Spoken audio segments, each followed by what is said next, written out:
Dear daughter, your calling has something to do with making sure that your husband fulfills all that God has called him to do.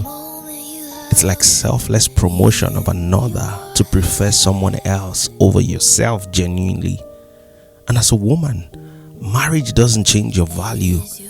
It only changes your role. And it's not complicated, but it's costly. And many single ladies are waiting for the next season without being in the season that they are currently in.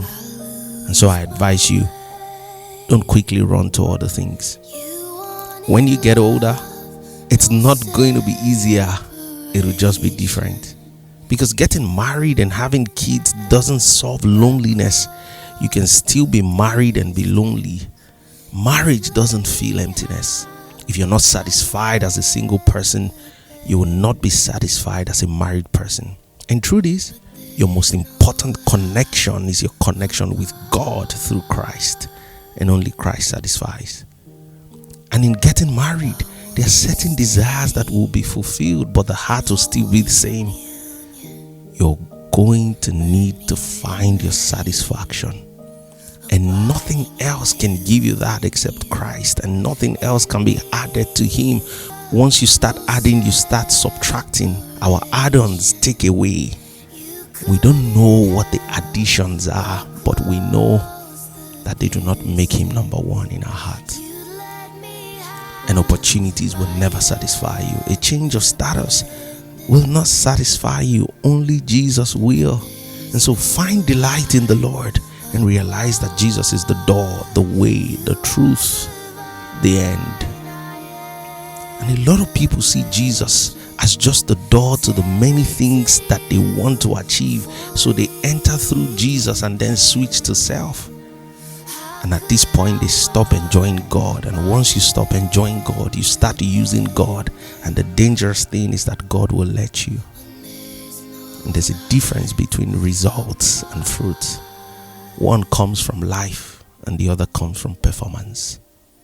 And so you've got to maintain that connection, because that is where grace is supplied and fully dispensed. Grace is always sufficient and always dispensable, but there's only one resource center: Christ. Give Him your attention and run from anxiety.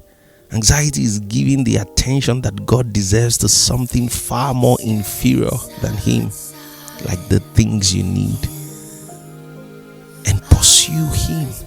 True success is being at the feet of Jesus. It is realizing that the priority of every day is the feet of Jesus, to be satisfied by Him. And everything about you and every part of you craves to be satisfied by God, and you know it. Many people are living in this state, but they do not know what they are hungry for. They don't know why their minds are forever craving knowledge. They don't know why their wills are forever craving to do whatever they wish. They don't know. They don't understand why their emotions are pushing them from person to person. The reality is that every soul thirsts for God, and whatever you seek to quench your soul's thirst, that is what you worship. Man is built for worship, but the question is, who will you worship? Have you realized that your soul pants and thirsts for God, and to fill it with any other thing is to create a factory of idols? Worship is the soul's attempt to quench its thirst.